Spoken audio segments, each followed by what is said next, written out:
still joining us, but we are right at 5:30, so I will call our meeting to order. Karen, can we have a roll call, please? Sure. Councilmember EDA member Roberts. Here. Member Huntosh.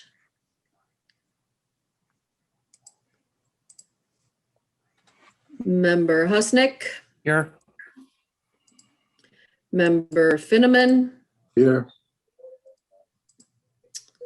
Member Lorge. Here. And Member Erickson.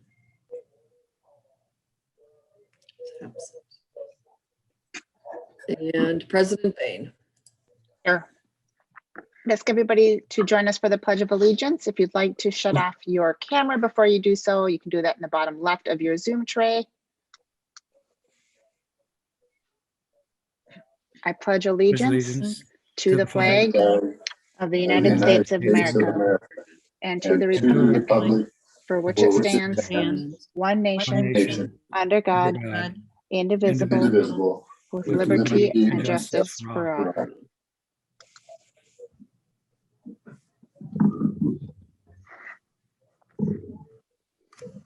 Members of the EDA, we have an agenda before you this evening. I will entertain a motion to approve.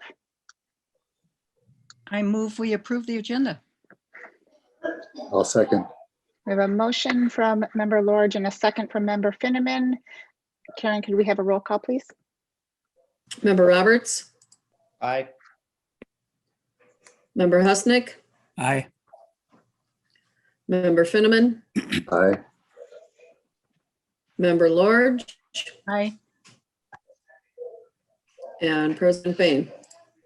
Aye. Agenda is approved. Our first item on the agenda this evening is the minutes from our regular meeting of February 8th, 2021. I will entertain either a motion to approve or any changes.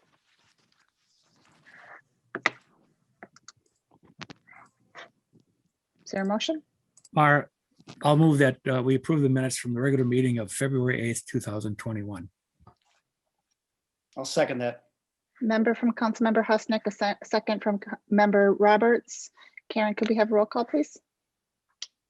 Member Roberts. Aye. Member Husnick. Aye. Member Finneman. Aye. Member Lorge. Aye. And President Bain. Aye, minutes approved. And another set of minutes, this time from the Downtown Committee Workshop, February 22nd, 2021. I'll entertain a motion or any changes.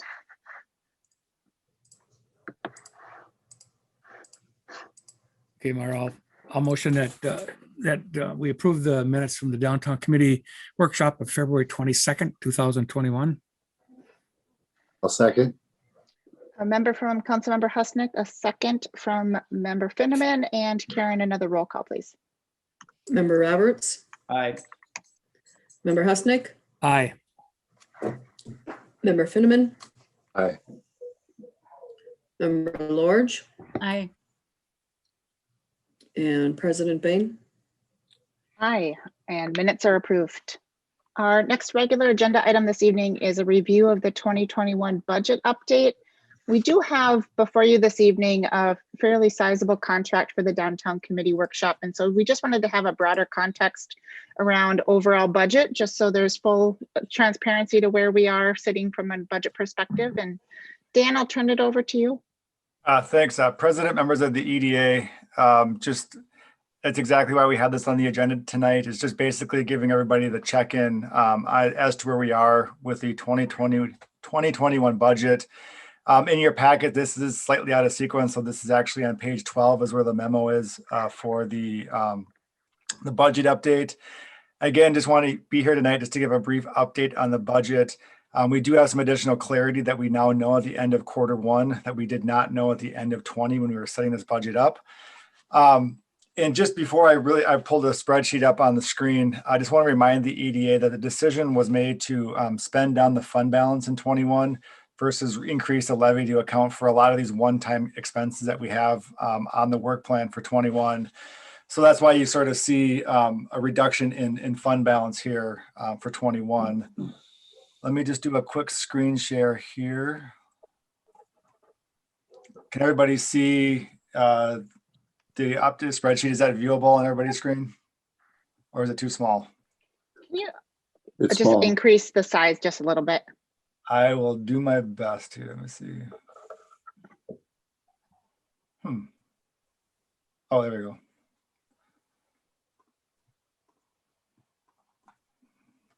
Of course, this is what happens when I don't save it as a PDF first. I'm using it directly in Word. Is that a little bit better? This is good. Okay. All right. So the numbers here, again, kind of keep in mind that these numbers are still kind of subject to change as we go through 21, but kind of wanted to give, again, the key and update.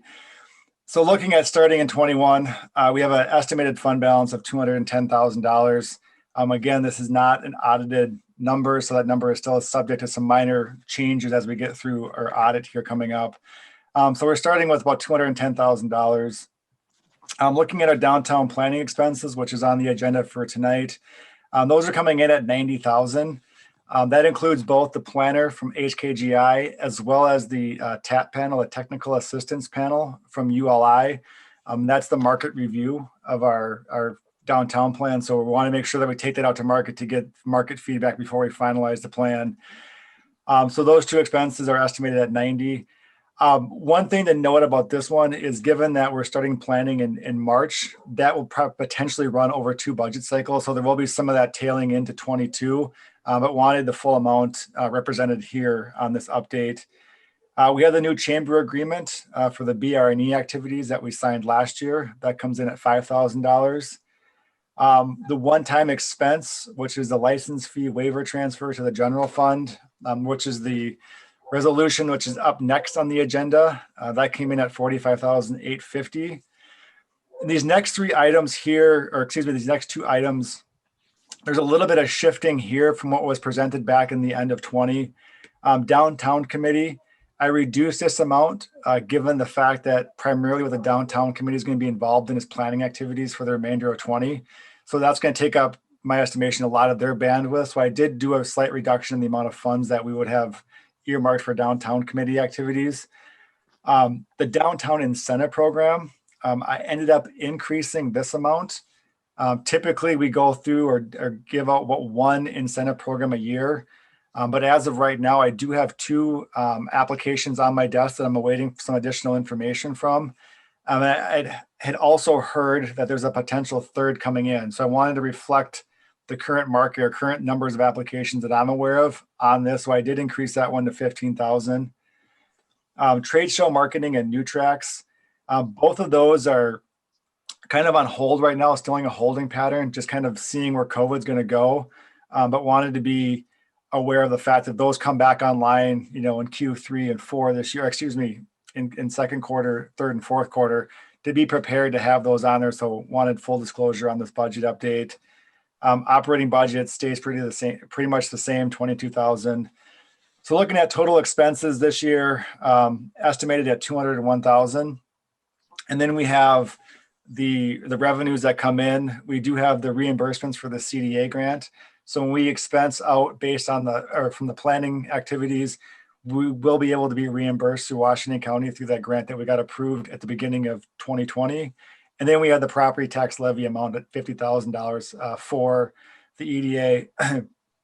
When you do all the math, it ends up with a fund balance that's projected for the end of 2021 at right around 100,000, just south of that, about $98,000. So even though we are spending quite a bit of money here in 21, we still are going to have a pretty healthy fund balance at the end of 21 to really start those activities that are going to be identified as part of that downtown plan. So in reviewing the numbers, feel pretty confident that even though, yes, we are going to be spending some money here, we still have a healthy fund balance after all these expenses will clear the books.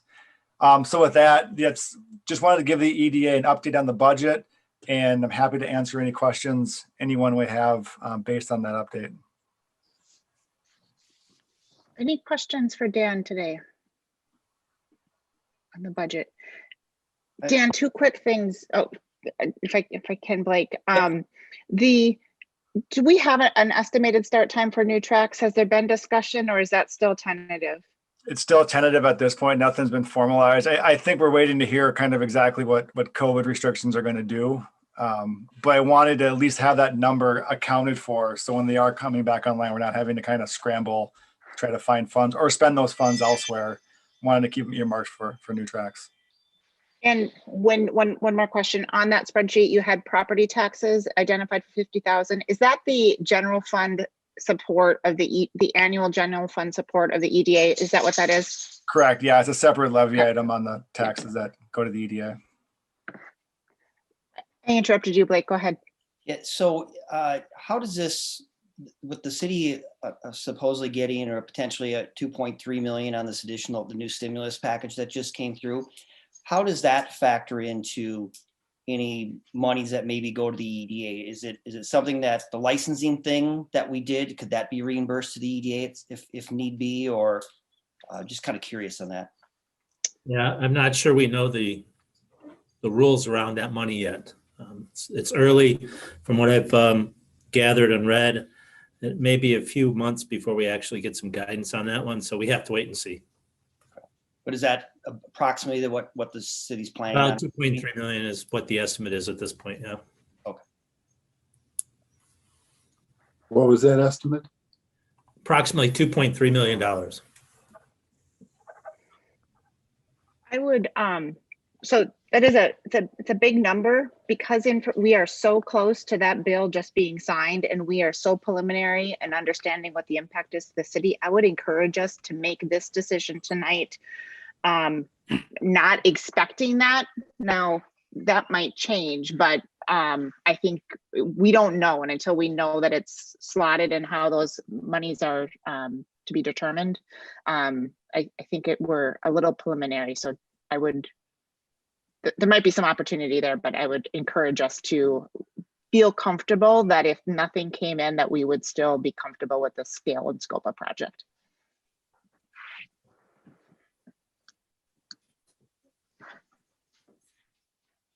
Other questions related to the overall budget? Again, Dan, you were not looking for specific action on this tonight, right? It was just more of a heads up given the next discussions. Correct. Yeah, I figured the EDA might want to just have an idea of where all these expenses will make what happens to fund balance in light of all these expenses that are on the agenda for this evening. So it's just an update to the EDA. Understood. Thank you. And we can circle back as we're having other discussion topics too, if something else, if we need to pull back that agenda item or pull back the budget item. Yeah, it is on my screen right now in the right Zoom format. So if we need to pull it back up, it'll be an easy for me to reference. All right.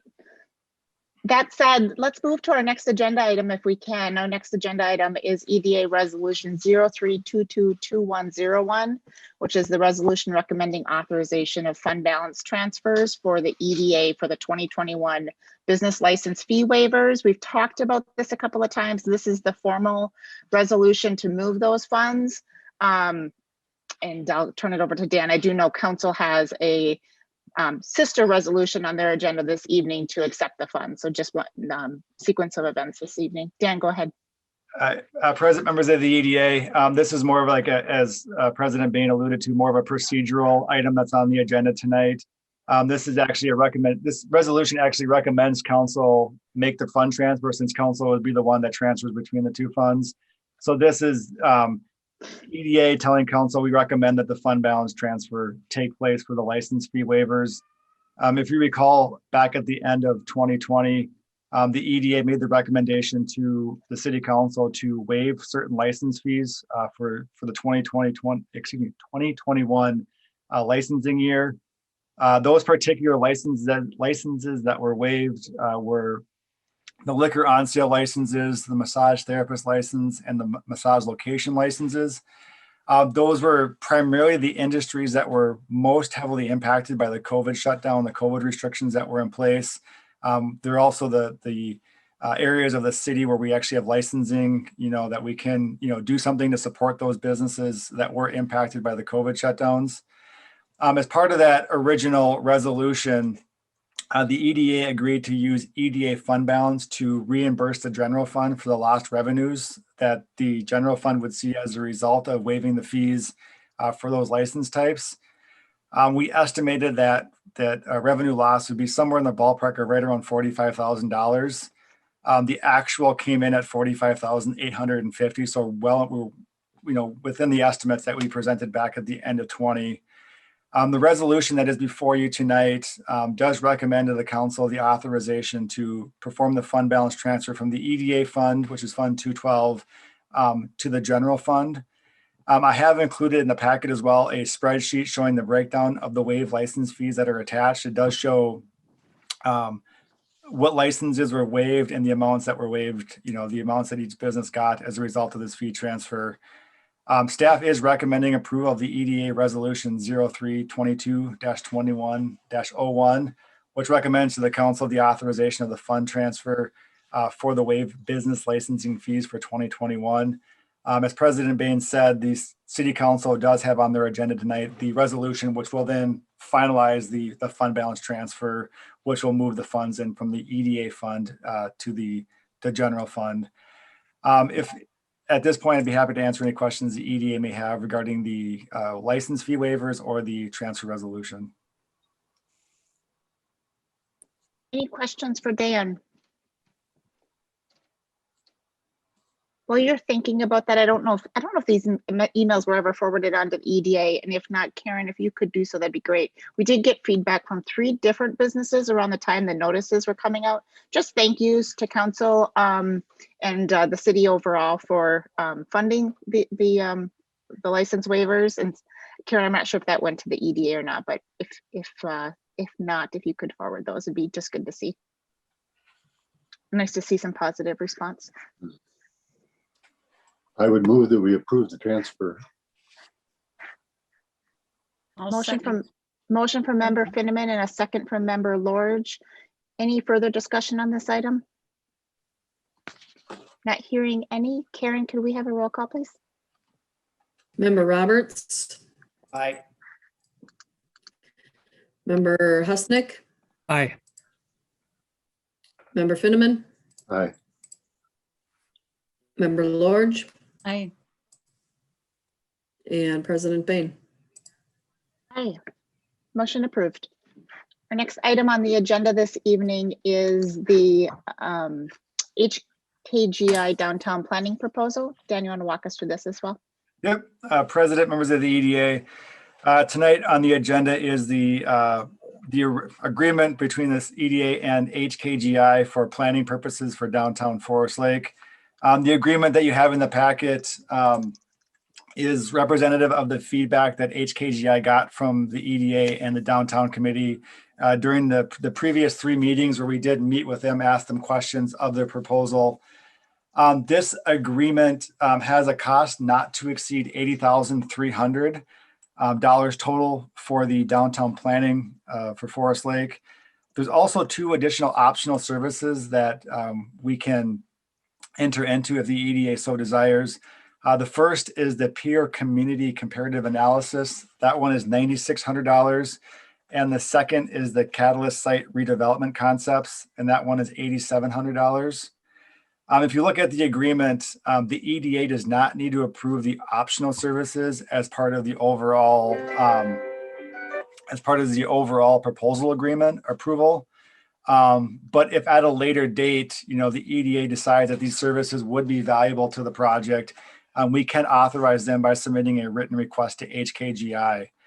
Additionally, if we determine that additional meetings or additional deliverables or, say additional community outreach is required or is requested outside of what's included in the scope, we do have the ability to add those additional services through, again, another written request to Hkgi. So while this proposal does have a fairly robust meeting schedule and community outreach, involvement, if we decide we need more at a later date, we can add those services or amend this agreement just through a written request to Hkgi.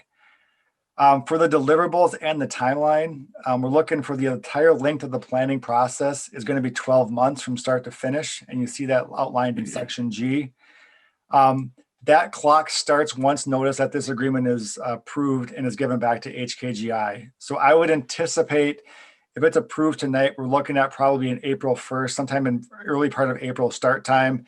And then that would have the planning processes end in April of 2022. So 12 months from the time we get that back to HKGI. Attachment A of the proposal does go through a full breakdown of the complete schedule that they're proposing, as well as lists out all of the deliverables that they will be delivering to the EDA and downtown committee at the various steps along the planning process. Tonight, it is staff's recommendation to approve the HKGI planning proposal for downtown Forest Lake.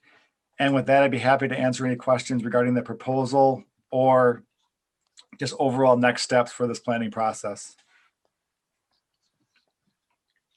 Thank you, Dan. Members of the EDA, what additional questions might we have this evening? I know this has been a topic of multiple workshops and multiple discussions, but happy to entertain any remaining questions that are out there. Thoughts on scope? I know we've had some discussion around the supplemental projects and whether or not whether those would be things we were interested in. I'm interested in some feedback on that as well. Member Finman, go ahead. Given the fact that we can reclaim those additional services at some future time, I honestly don't find any real value in either the comparative dynamic or the site-specific greater detail design. I've got my theories about that, but as long as we can separate that from the rest of the agreement and be able to agree to the basic planning terms, then I'm fine with approving them as is without those additional services and getting on with the process.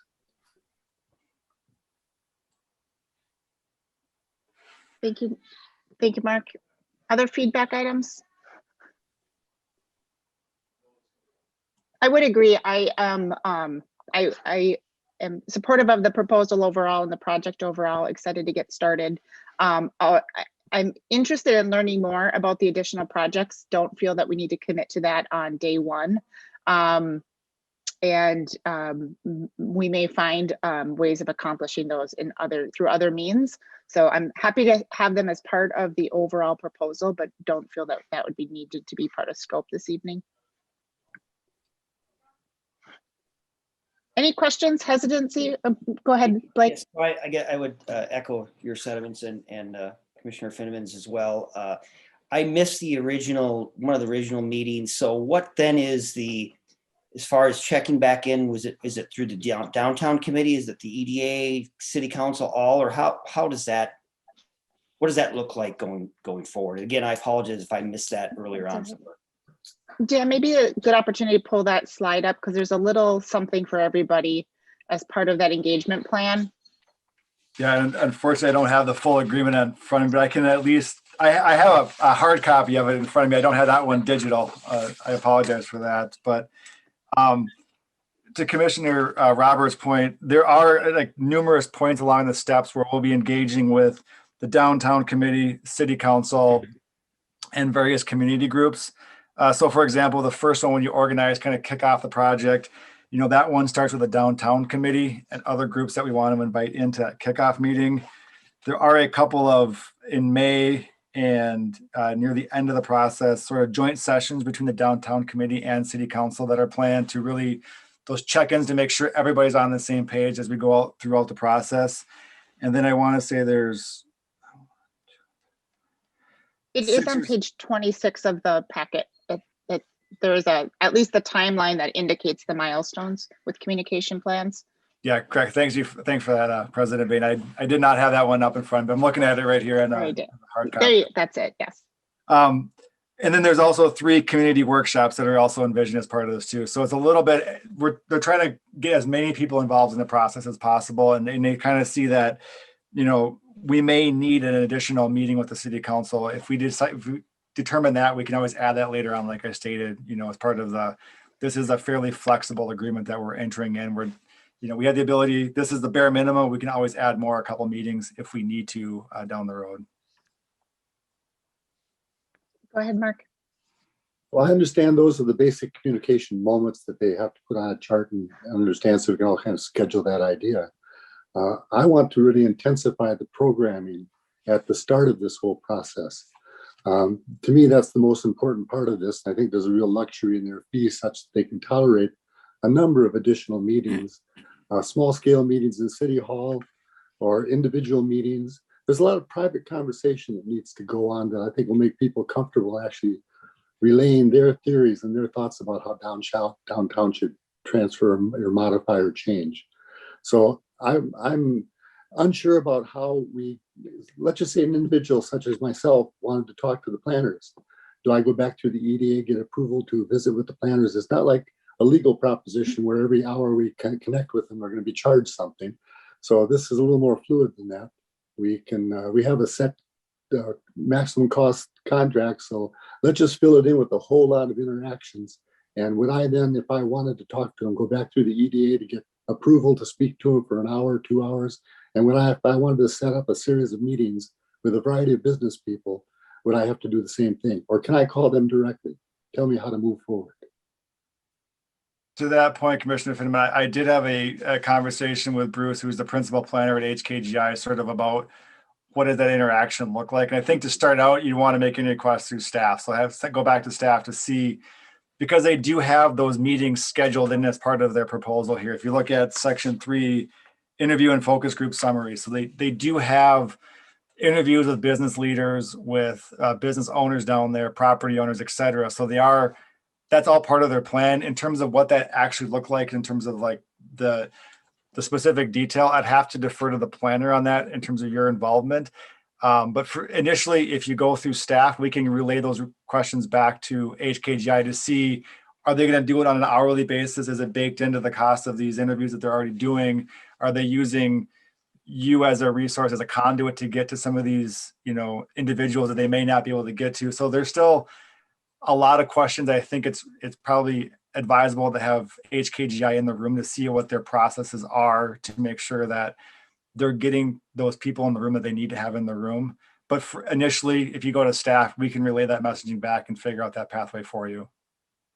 Okay, then we would set up a series of schedules for meetings, likely in City Hall, small groups, 2 people to 6 people kind of storylines. Correct. And he was aware that was, the small group, and they were, when I talked to him about that, he was, wanting to meet in person if possible. I mean, that's their preferred method, is to meet face to face, obviously socially distanced and following all proper protocols. But at this point, I would have to defer the actual logistics and kind of that fine level detail you're asking for. I'd have to wait till Bruce gets on board, to really have him kind of drive those points home and determine that level of detail out, because I can't speak to that since he's to be the one driving that bus. Well, once he's on board, expect some requests through your office to see if we can't start scheduling something and get it moving. That's fair. I'll pass them along.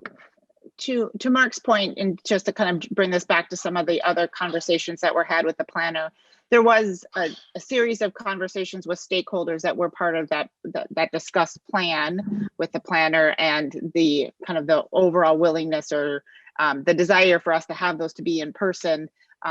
It was my recollection that they were fully supportive of those, those types of, we're just now to logistics and who and when, and certainly something to get scheduled as part of, kind of a kickoff phase. Blake, go ahead. Yeah, so if I can add something, I think having someone like Commissioner Finneman, that with his background of planning and architect and design, having him be intimately involved, if he's willing to do so, I think is key. And it doesn't cost us any additional money to do so. So I would advocate for that. And then the other question I have is, when is the city, or as far as coming back and having more in-person type things, allowing people in the city hall, is that something that's happening soon? And if so, if it's a year of process, is it advantageous for us to push this a little bit, as much as I don't want to, because of, we want to get the ball rolling, and this is just there's a lot of timing here. But if that's something that maybe is going to happen in June or so, do we push this a month or so that we can have more of those in-person meetings? I think we're going to get more of our money out of the deal if we can be in person. Chime in on just maybe a sequencing thing, and these two things may work together. So we don't have an immediate date for when we would resume in-person meetings. The current governor's orders and preference is that official public meetings continue to be held remotely if possible, is the preferred preference. However, that's changing quickly as numbers change and as more and more vaccines get out there. So it's a little tough to look around the corner. But also, I would advocate that we give some time for some ground setting. So for new developer or new planner to come on board, get lay of the land, understand more of what's been done historically, have some of those small focus group conversations, and then at that time, we may be well positioned for some of their very first meetings just to maybe be in person. We don't know that for sure, but I do think that some of their initial engagement efforts, they want context before they do that. And so I do think that there will be some time for them to have some of those smaller sessions, and that those two timelines might align fine. I wouldn't want us to wait to get started, because I do think that there is a fair amount of just background that they can do today with staff knowledge and some of those stakeholder meetings. That's just my perspective. However, Dan, chime in as well as you. How have you seen that happen with the conversations you've had with Bruce? And I think too, one thing to keep in mind too, the schedule that's in the packet envisions a beginning of March start. So that was sort of back when we were looking at getting this approved end of February. Now that we're already sort of at the end of March, we're not going to really do that kickoff meeting until the end of April. So we already kind of delay that just naturally, just because of the approval process that we are currently under. So I think naturally we're going to sort of be in that kind of that sweet spot in terms of where we're going to be in terms of allowing those in-person meetings to resume. But I would agree with President Bain's statement about starting the process earlier rather than delaying it till summer, so we can at least get that groundwork set and then really kind of hit the ground running this summer. And all indications that, I've had in talking to Hkgi is that they're willing to pivot as need be. I mean, they realize that this is, COVID impacts are always changing, and they're willing to, if we can go to in-person, they're gonna flip the switch and make everything to in-person. If we have to stay remote, they're willing to sort of adjust as need be. So that flexibility is in this plan, and starting it earlier gets that groundwork laid so we can really start to get that engagement happening, hopefully when we have looser restrictions due to COVID. And being able to have a larger group just be outside might possibly want to be one of the mechanisms that helps us as well. So Blake, I think you had your hand up. Yeah, so is that then in the contract, is there any thing that we would amend saying that not so much on that 12-month, but really when the scope of work is done, based as opposed to, I heard you say, so the clock starts ticking and it's 12 months. Is that they're done in 12 months, or is it till the scope of work is done?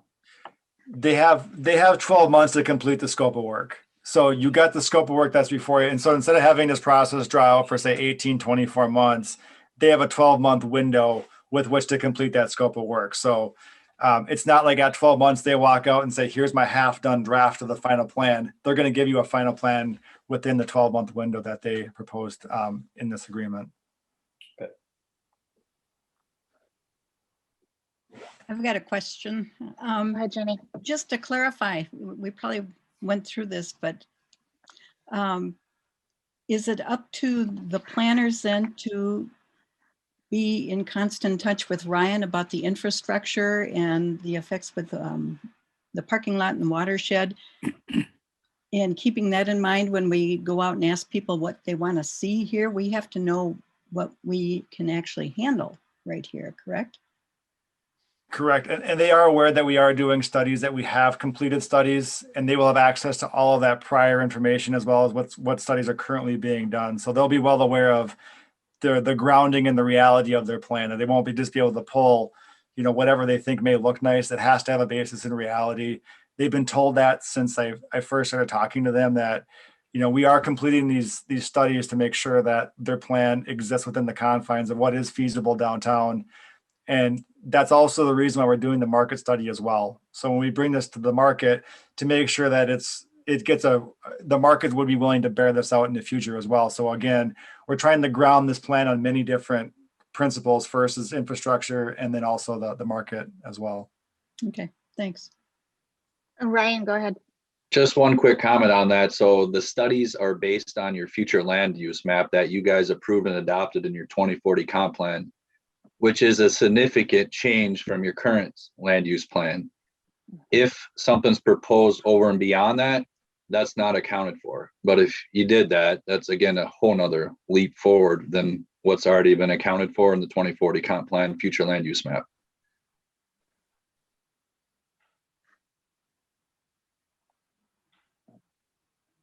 Other questions?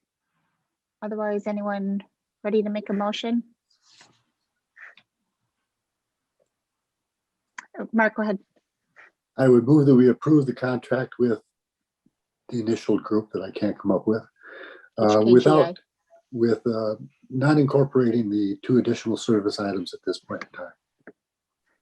A motion from Member Finneman. Is there a second?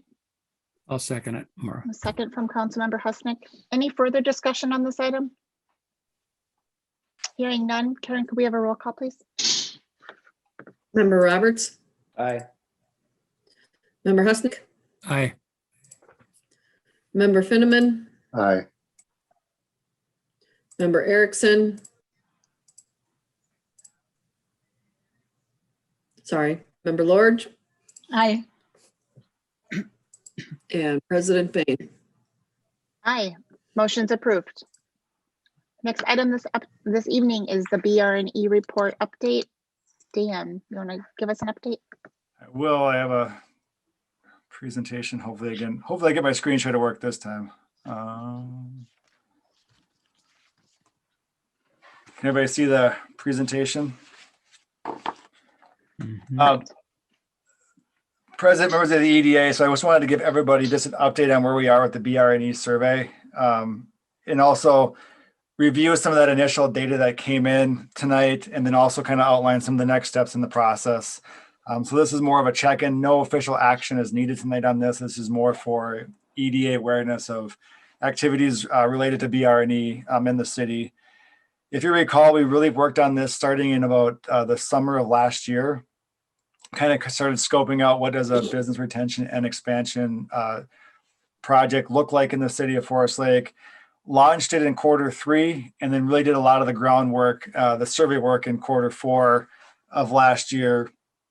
And then again, a couple of the intents of that survey, the goals were, one was trying to capture the impact of COVID on the local business community. And then second was to work to reconnect the EDA with the local business communities, start to reestablish some of those communication channels between the businesses and the EDA itself. When you look at the survey, overall, we had 30 surveys completed in 2020. So we had roughly a 48% response rate. When you compare that to what we did in 2011, we had a 36% response rate back in 2011. So we had 36 surveys completed there. So even though we did sort of a reduced effort in 2020, we still got a very good response rate in line with what we saw in the past.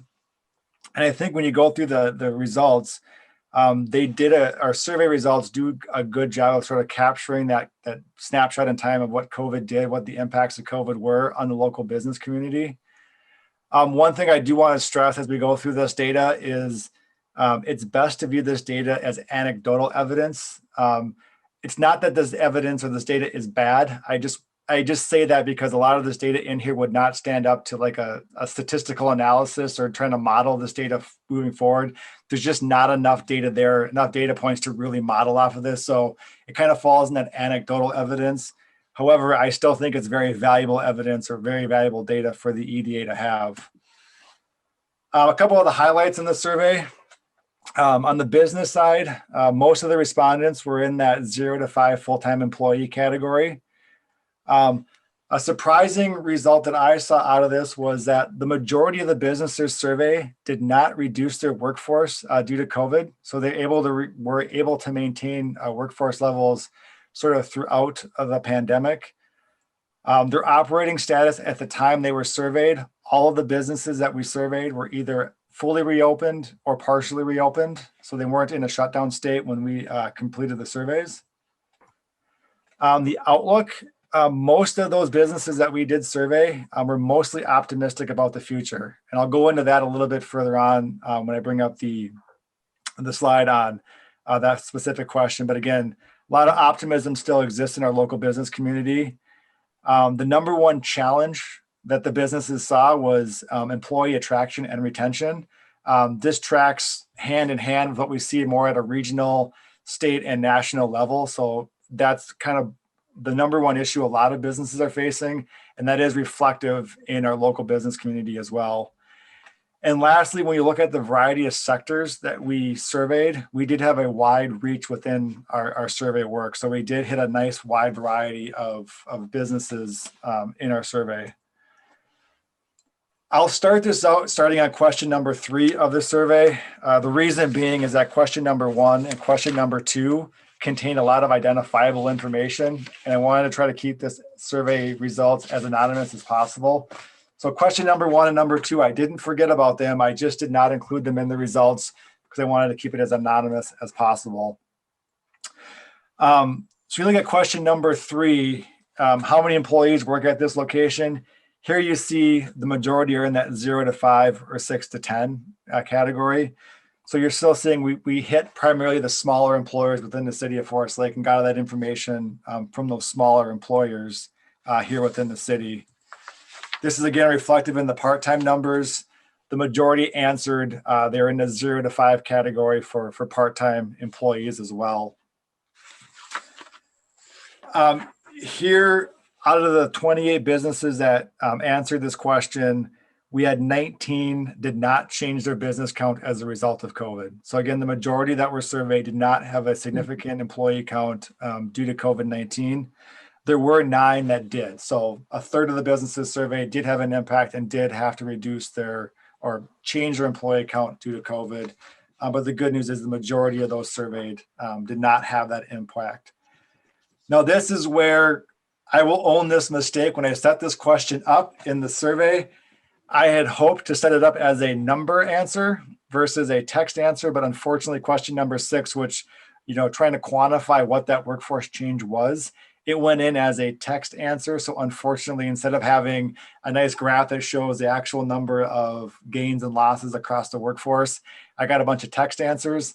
I did import that into Excel and try to quantify it using Excel. Looking at it from terminated or laid off, we had approximately right around 20 employees that fell into those 2 categories. There were quite a few employees that were furloughed. So we had a total of over 50 employees that were under furlough. If we had additional questioning here, it'd be great to go back to see what number of those came back, or those temporary furloughs, how long did they last, et cetera. But we did see that probably my best guess based on the data set was that those furloughs were relating to the initial shutdowns that happened back in March when everybody sort of really pumped the brakes pretty hard, but ended up bringing a lot of those employees back once the restrictions were lifted. The bright spot in here is that we do see 30 new hires come in. So we did have some losses in this workforce. We did see, again, some new hires come. This is one where, again, if we had some additional question, we could kind of really dive down to a granular level on this employment data, but it just kind of shows some trends that overall we did not have significant or large scale layoffs due to COVID-19 in the city of Forest Lake. Again, here we see all of the businesses current operating status. All of them were either open in person or partially reopened. Want to caveat this one out that we sort of hit the survey window when between shutdowns. So we surveyed after that initial shutdown happened, but before that second shutdown was in place. So I think had we surveyed a little bit later in the year, we may have seen some impact here in terms of, what the shutdown or current status is. But when restrictions were loosened as they were over the summer and into the fall, we did see all businesses surveyed were, fully open or partially reopened. The outlook. So this is where businesses were asked what was their outlook pre-COVID and post-COVID. And we tried to quantify the changes between what their outlook was at the beginning of 20 before COVID pandemic hit, and then sort of right in the middle of the COVID pandemic. What I did was I went through this and kind of anything from the flat or unchanged line up, I put those as pessimistic, and anything on that line or down, I put those as optimistic, just to try to roll those into 2 categories. So pre-COVID-19, we had 7 businesses that were pessimistic about their current position. So 7 landed in that pessimism. 3 were neutral. They were basically, we're okay. And then 18 were optimistic, either slightly optimistic to very optimistic. So overall, pre-COVID, the bulk of the businesses in Forest Lake were optimistic about their future. And then post-COVID, so this would be right in the middle of the COVID pandemic, there was a slight shift to being slightly more pessimistic. We had 12 in that pessimistic camp. 1 was neutral, and 16 were optimistic. So still, the majority of them were in the optimistic about their future. However, there was some shifting up to being a little bit more pessimistic about the future as a result of COVID. Want to note here as well, there was an overall difference in number of respondents. 1 answered the first question, but didn't answer the second question. So that also changed the numbers slightly. So there was a difference in the total pool of answers there. So, but overall, businesses remained overall optimistic for the future.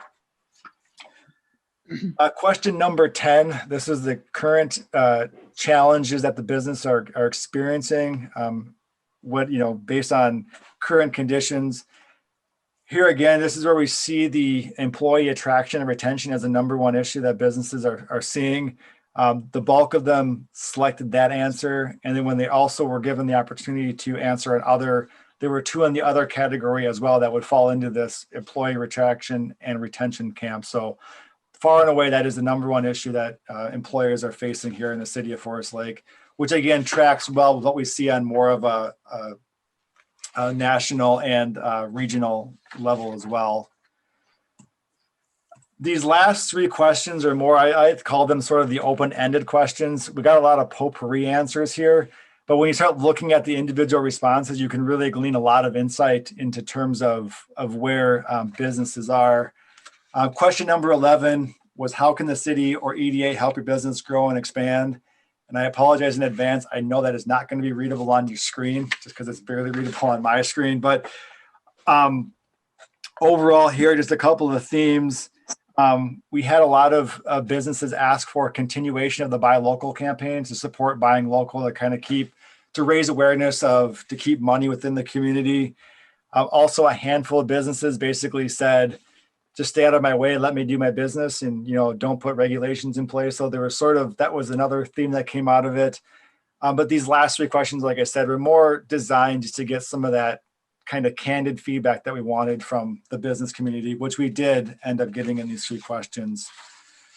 Moving forward into question number 12, this would be, what priorities would you like to see the EDA or the city focus on as we work on strategic planning action next steps? A lot of this kind of focused on downtown planning. There are some requests for some additional growth and lower taxes as well, and then more growth on the south end of town. So a lot of growth feedback here. There was also quite a bit that had no answer to this question, which is fine.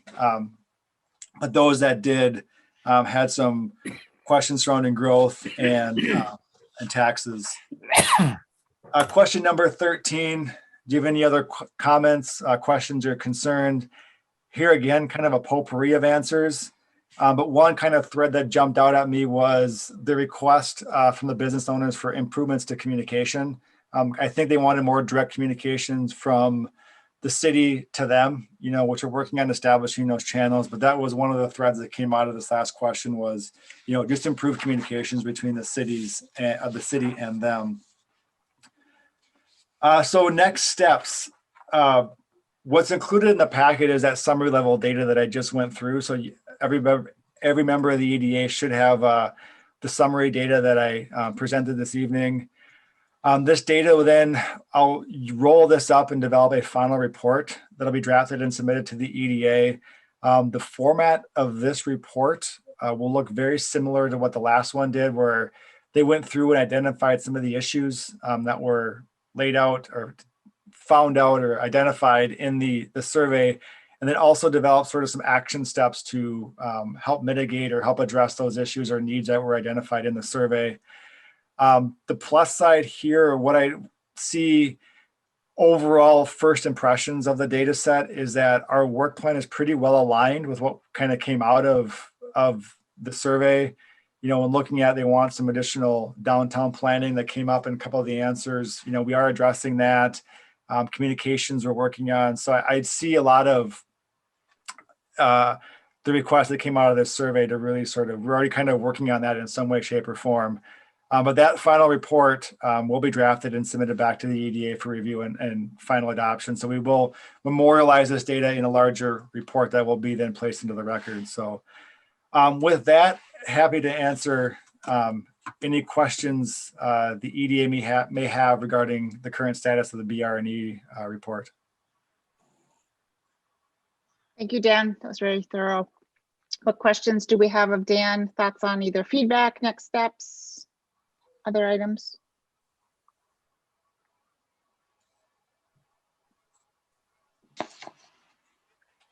I suspect it's a data set we will all earmark and keep on frequent rotation. So it's just good to have in our back pocket, and especially as we're considering next steps here. It's a great foundation. Any other immediate responses, questions, anything that needs to be addressed this evening? Just, Dan, on those, what was the total number? Maybe it's in the packet of surveys that were sent out as opposed to, I saw the percentage, but what was that number? Was that? I believe it was in right around 60 plus or minus businesses were identified as being on the original survey, and we got 30. So I think it was like 61 or 62 were on the original list that were submitted to all the membership, and 30 came back in. Are you able to tell which ones were actually given out to people, or it? I don't know how were that able to tell how many surveys were actually sent out and they just didn't reply, or can you not tell that? Once you gave it to the members, it was probably hard to track if they were sent or not. Correct. I can track who filled them out. You know, I can go back, and again, it was sort of, if they didn't fill out that initial, you know, question number one, who they are, what industry they're in, I won't be able to tell exactly who they are, but for the most part, I could try to recreate which ones are still out there if you wanted to kind of build on this next steps and try to get the rest of that sample set accounted for. But I can't tell if they got the surveys and didn't respond to them. I can only tell based on the data who actually filled it out. Well, yeah, I guess that's where I was going at.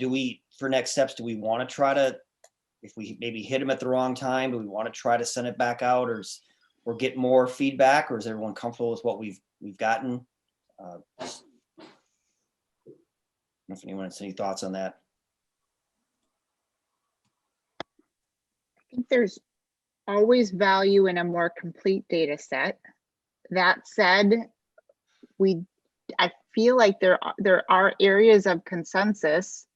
And of course, the unstructured data is always helpful and always just helpful to hear that feedback. And so I'm open to doing another round of, kind of going back again. And but I wonder if there's maybe an opportunity for us to recognize that there has been some time passed, and we're in this rapidly evolving environment, that maybe we would just note those second respondents or that next round as being part of that group, if that changes some of the response specifically around COVID or some of the other areas. So, but I'm open to feedback. Thoughts of the group?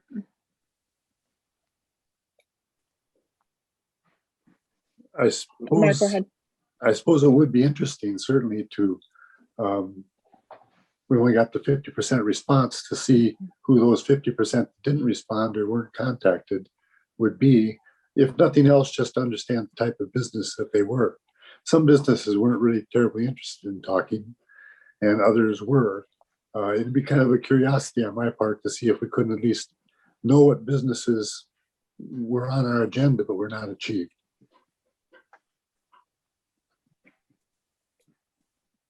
And I, for one, would be willing to recontact if that was a possibility.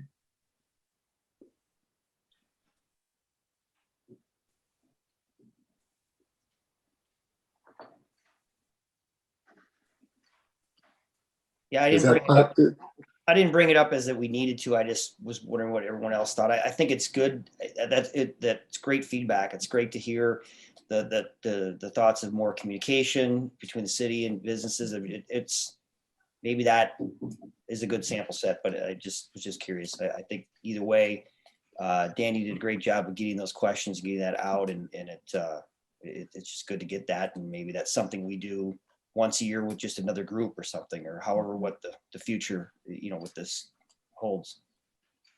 And I think one thing to keep in mind too is that when I looked at this in terms of, I wouldn't necessarily get hung up on the total number, because I think when we look back at 2011, they went out to 100 businesses at that point with a much larger group effort, right? And kind of given the speed at which this program was developed, the speed at which we went out and actually completed that survey, I mean, to have a 50% response rate is pretty impressive. I mean, when I saw that number come in, I was like, it blew my expectations as to what I would see from a sample set. So I think we do have a very good sample set to start with, and if we want to review this or revisit this on an annual basis, I mean, the survey was designed to be such where it's not going to be something that takes a business owner an hour and a half to fill out. It's sort of one of those things where they can get it done in 10, 15 minutes.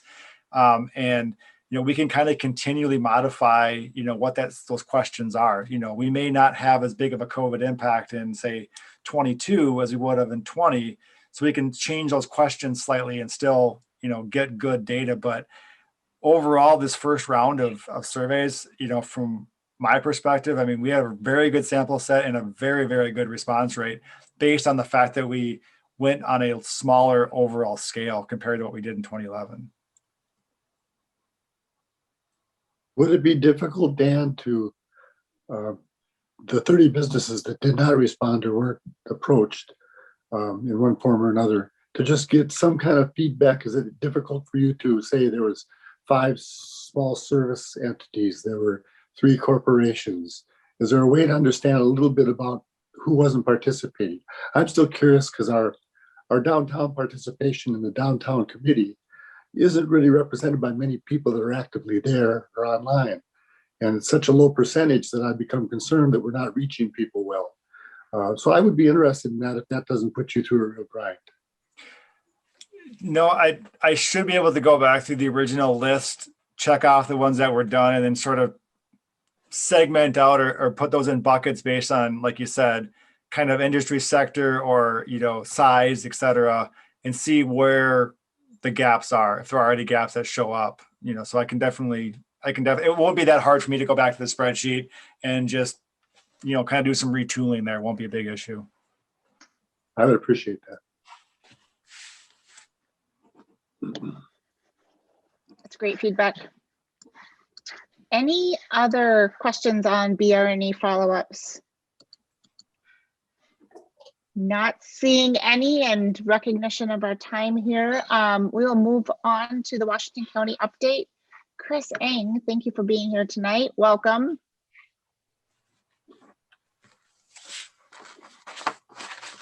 Thank you, President Bain and members. No formal update for you, but I would be happy to stand for any questions if you have any. Any questions for Chris this evening?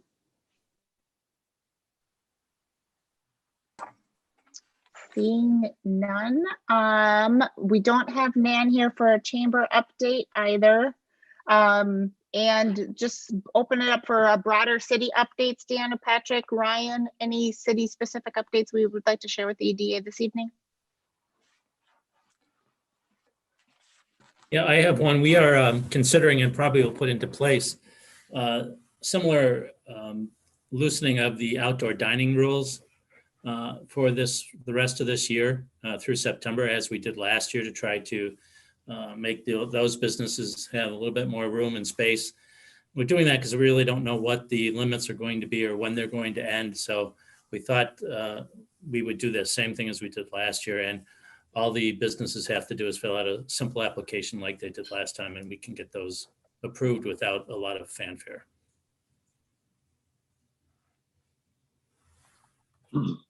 That's great. Mark, go ahead. I have a question for Ryan, if I could. I tried to work my way through the watershed issue and their formal statements in the report. The one thing I gleaned from it was that there is still this opportunity, and it seemed to be pretty clear in there that they can take care of a lot of the mitigation issues off-site, and it's a matter of being in the same watershed, and it's a matter of being, I don't know, there's an inventory of properties that are defined, or maybe there's inventory of properties you just have to go find. But I was just curious from Ryan, if what he's noticed in any of the discussions for a downtown development, if we're still going to be fighting this square footage utilization, site occupancy, and all those kinds of things that factor into how much of the property we can actually use. Is that an ongoing debate, or can we rely on things like the off-site mitigation?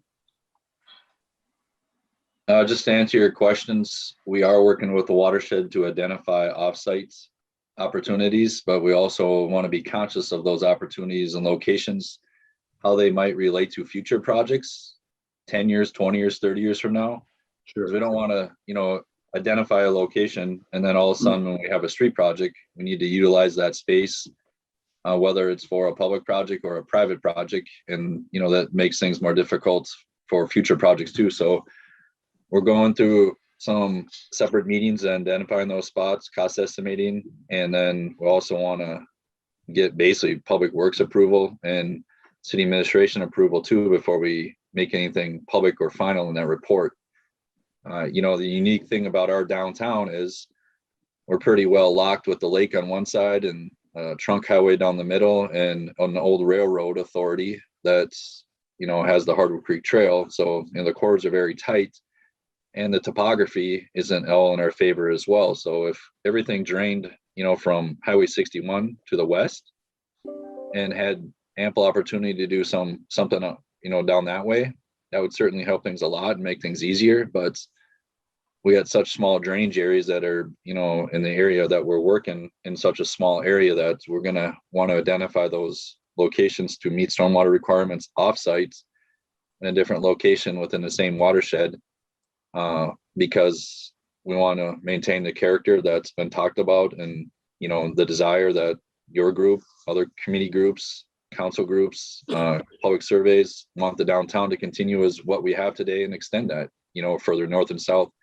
which directly reflects that 2040 comp plan you guys significantly changed and approved, want to continue that vision growing north and south. So that's why we'll be looking offsite in this downtown district.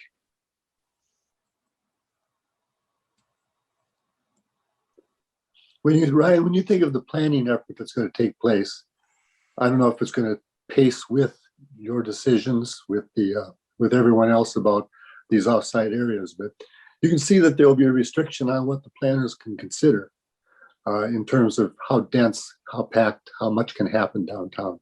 They'll have to make some choices somewhere midsummer about what they're trying to represent as potential directions that things can take. Do you think by midsummer we will have a sense of whether we can really start to impose a greater density downtown?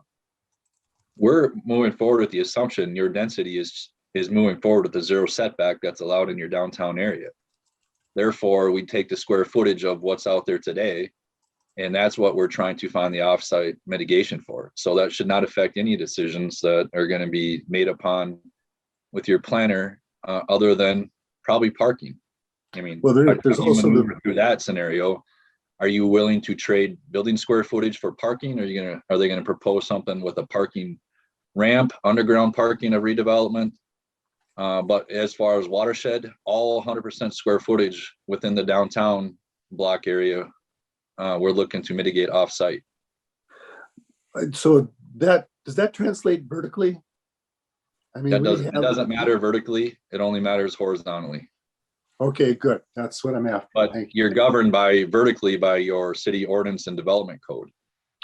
I understood. I'm just curious about the watershed and the impact there, because if the square footage can at least remain as is, hard surface to green to, if there is any, to parking and the rest, then that battle can be fought. That the vertical isn't necessarily consequenced other than parking and the balance of the rules that affect.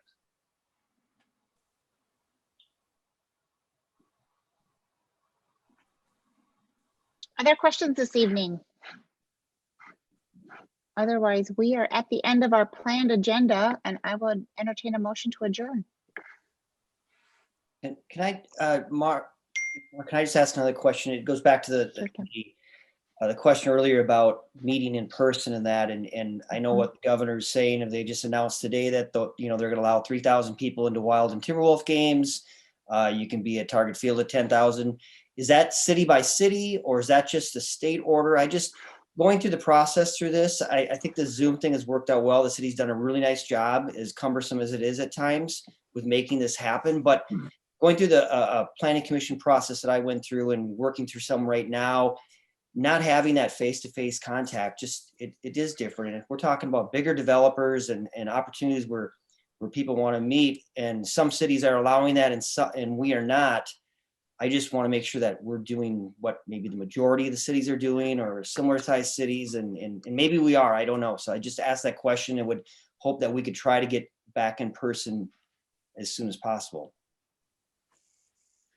So I'll take this one, and I'm just giving my perspective. So it's tough to know what city, are we in the majority or not? It is city by city. The governor's order, if I understand it correctly, is that it gives preference for remote municipal meetings and remote government meetings, like the public official meetings, when possible. I've recently had a couple of experiences outside of my city meetings of in-person meetings with masks. And I think one of our limitations is when we start to get some larger groups, the amount of space that it takes to social distance. Tonight is a small meeting for us and we've got 11 people. And so the amount of space that it would take for us to have a good experience with mics and cameras, because it still has to be a public meeting, I think we get limited quickly by space. And so that's been a challenging consideration for us to be in person. Now, if we're talking about a subgroup of parks, trails, and lakes, they're able to meet in person and do some planning together. Or if we're talking about a subgroup of this EDA and the downtown committee meeting with some stakeholders, that can also be a good in-person experience. Our challenge has been our downtown committee meetings quickly get up to about 25 people, and getting 25 people social distance and have it still be a good audio experience. Personally, that's the part that has been tough for me to be able to get comfortable that we're still giving a good, it's a good meeting experience. So there's some logistics, and then it's that weighed in along with the preference that's been in the governor's orders. From my perspective, that's been my support of continuing our full meetings as being remote. But I'm optimistic that we're turning the corner here, and tough to tell when, but I do think that there is a day in the near future where we are we're able to be closer and still able to have a good meeting experience. If I could just add one thing to that, we looked at the technologies in the council chambers to allow sort of that blended option of in-person and remote. But just to that point, that adds a whole nother level of complexity in terms of how do you manage the meeting. We have the technology to do it, but I was in there today for about an hour trying to figure out how do we manage people in the room versus out of the room? How do we do screen sharing? All the stuff that we're doing now fully remote. When you add that in-person council chambers element, exponentially makes the conversation more complicated, because you have to try to figure out how do you get your audio in from, the system into the room plus the screen sharing. So we're working on solutions. It's just that right now we will get it developed. We're just a little bit of ways away from allowing that in-person or blended option, because, again, like I said, it's just everybody remote. It's one set of standards, but when you have that in-person option, it changes the calculus pretty quickly. And I walked out of that meeting, my brain was starting to melt, just trying to figure out all the different permutations of how this stuff works. So we're working on it and we'll get something in place, but we're probably still a little bit of ways away from having that solution fully ironed out at this point. The other challenge is that the open meeting law requires that we are either all remote or we're all in person. And so all in person might, conceivably be that we are split between being in council chambers and upstairs in the, in the community room, but then you've got to have the technology to support that. And it gets quickly into something where I'm not convinced that for our larger official council and committee meetings that it's a better experience. So that's the other part of dynamic is it does force everyone to be in a public space. We don't all have to be in the same public space, but we do all have to be in a public space.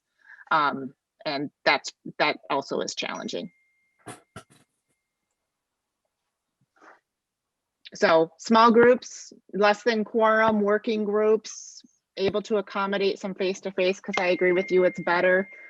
But as soon as we're in a space where we have to start considering masking and we don't have good audio, it's tough.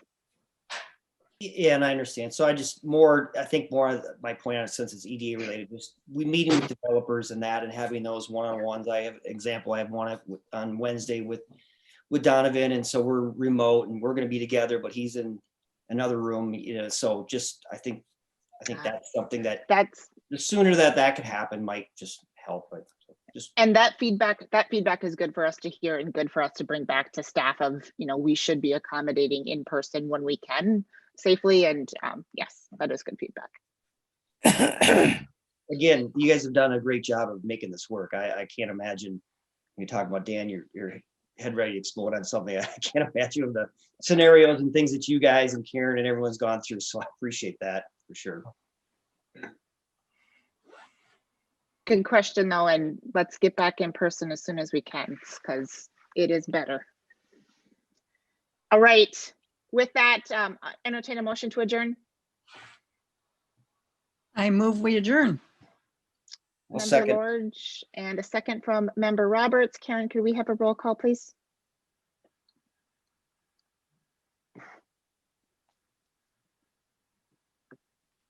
Member Roberts, Aye. Member Husnick, Aye. Benneman, Aye.